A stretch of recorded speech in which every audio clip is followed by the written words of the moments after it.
Hello, welcome back to Movie Husband. I watch more movies than Matt, and sometimes I need to talk about them, so here we go. A few weeks ago, on Veterans Day actually, I watched Terrence Malick's much lauded The Thin Red Line, perhaps the only film of his I hadn't seen up until this point. It's a shame Christian cinema is characterized by Angel Studios and those God's Not Dead films when you have a filmmaker like Malick.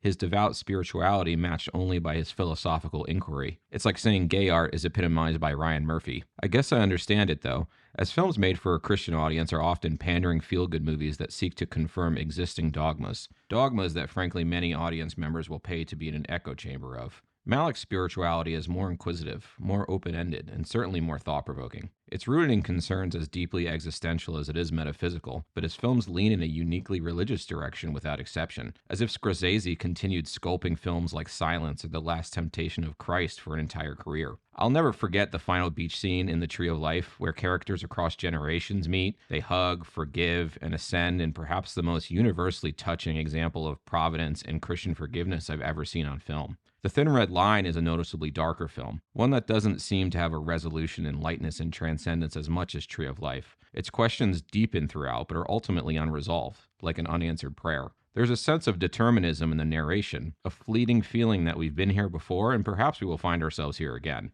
You'd be tempted to call the film nihilistic in its fatalism if it wasn't so focused on inner light. Though Malick has dove further into plotless abstraction in the 2010s, Thin Red Line is the last time he attempts something resembling a narrative. Though I don't want to take his truly remarkable imagery for granted, I have come to expect it, whereas this film showed me he's capable of executing tightly choreographed, expansive, and grimly thrilling battle sequences. For as expansive and episodic as many famous war films are, I was surprised that this film's focus is relegated to the island of Guadalcanal, and the majority of the conflict is the regiment's attempt to take a hill from the Japanese. Malick isn't known for propulsive storytelling. However, the quiet and careful pace is more foreboding here as we put ourselves in the shoes of a soldier, slowly and silently scanning hills for danger, the beautiful landscapes and tall grass of a foreign land ripe with death and hiding. It's no mistake that the land is shown to house snakes in the grass and alligators in the swamp, compounding possibilities of both natural and unnatural death. By staging such a small-scale operation, we're forced to ask,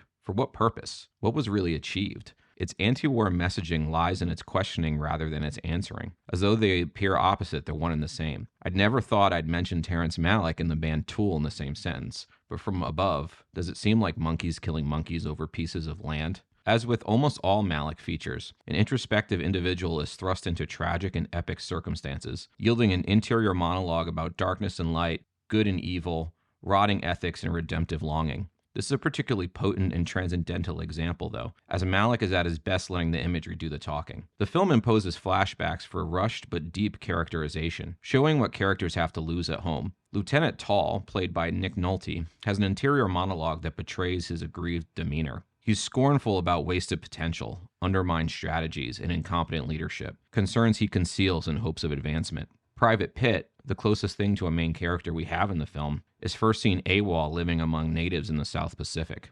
He spends his days running after children, swimming in the ocean, and enjoying a simplistic, peaceful existence. Pitt refers to a spark he sees in people, a benevolence and good-natured philosophy that is ultimately the emotional core of the film. For all the ponderous metaphysics, there's also a unique humanism here, a deliberate interrogation of heroism and the cost of life. Though they are not given deep backstories, Malick's empathy for both sides of the battle is pretty clear. Alternately, he shows both Americans and Japanese soldiers naked, shaking, triumphant, arrogant, shivering, petrified, and bloodthirsty. Two sides of the same coin, light and dark, triumphant and defeated, petrified and transcendent.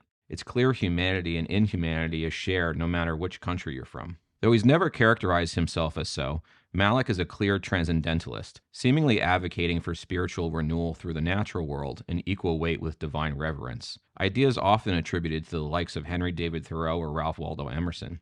The film's final soliloquy seems to equate the contrary perspectives of the natural world. Darkness and light, strife and love, are they the workings of one mind, the features of the same face?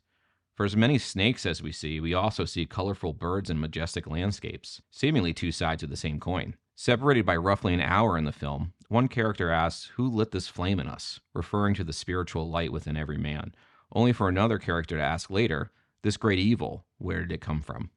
Melancholy has always been part of Malick's work, but a foreboding, cosmic sense of darkness feels unique to The Thin Red Line, a film that seems to be questioning humanity's nature to redeem itself, to follow a path from destruction and follow their spark. In her counterpoint to my earlier comment, towards the end of the film, we see indigenous natives arguing with one another, sowing distrust and resentment, suggesting that a simple reconnection with nature is not a panacea, as the darkness will always follow to envelop our spark. Private Bell receives a letter towards the end of the film where his wife asks for a divorce. The spark of their marriage he had been idealizing throughout his deployment now enveloped in the darkness of estrangement and sudden disconnection. What is the cost of heroism?